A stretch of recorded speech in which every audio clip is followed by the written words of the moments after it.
Hey everyone, Jake at Resurrection. Just wanted to do a short video and kind of explain and show the level of detail that we take things when we're doing, concourse type restoration like this. This car is the 91 Saleen Coupe, a very special car. If you've seen my postings on it, it's one of 4 produced, one of 3 that are left in existence. So the car's got to be done right, and it's obviously worthy of that. So what I'm trying to do right now is I'm trying to nail down the color and the gloss level for the vehicle's primer. So at the factory, this car had a gray primer put on it, and then obviously it had the body colored overspray on top of that. So what I did is I sprayed out this speed shape here the other day, and the gray color that I chose, I honestly just eyeballed it from a picture that I had before the car was even here. So it's not close. You can see I dabbed a little on the frame there, and it's way too bright. So I know I gotta darken that up to match the vehicle. And the gloss level on the car from the factories, I'm gonna say like a 50-degree gloss, and then the paint I sprayed out was probably like 60-65 degree. So it's a little too shiny. I'm gonna have to dial that back as well. I know I have to take into consideration that this has been on here since 1991. So, obviously some fading, some dieback has occurred over time, and the gloss level has decreased because of that. So it was probably shinier when it was fresh, when it was new, but I still believe this is probably too shiny. So I gotta find that happy middle ground and get the gloss level where I want it, get the color where I want it, and then we should be in pretty good shape.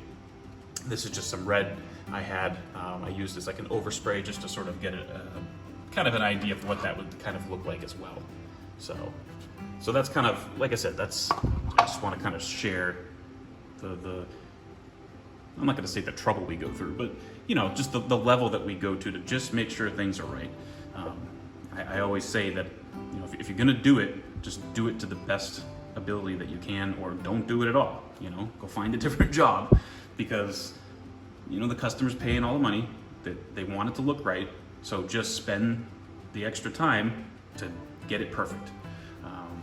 So here's a little flat stock card I sprayed out as well. There again, you can see that's too glossy. I can see my reflection in that. And obviously, like I said, the color needs to be darker. So we got our book, all the different grays in here. So I'm gonna go through later and basically try to get a closer match to that. And then we should be in pretty good shape in terms of the undercarriage. I'll show you up here with the body color. This car was resprayed years ago, and you can see in here in the window frame, that's the original color from the factory, and then the respray is darker, duller looking, just not as brilliant of a red color. So we got to get that really good match on that. It's funny, the actual code EL mixed up looks more like this. So even in the system, the color's not right. So we know this is original, this is factory, so we're gonna use that as our baseline and try and get a really good match.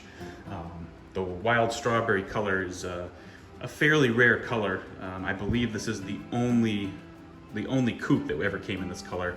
And I read somewhere as well that this was a special order color through Saleen. So this wasn't like a normal color that Saleen offered on the cars. So they had to basically go out and get one of these and build it into the Saleen car. So kind of interesting color, definitely makes the car unique. And there again, we want to nail down that color. We want to get that just right. And same thing with the blackout trim. We're gonna make sure we get that just right. So we want this car to look and appear exactly how it was. We don't want to, like I said, we're not just gonna go to the store and buy some gray epoxy primer and throw it on there just because that's what you do. We want to take the time to get it just right. So I just wanted to share that with you guys. Just kind of a fun, neat little thing. Maybe an aspect of the project that some people don't often see. They don't know the trouble that goes into doing this kind of thing. So we'll keep you updated on this as we go through it. It's definitely going to be a neat car to do, and we'll go from there. All right, thanks for watching, guys. Bye.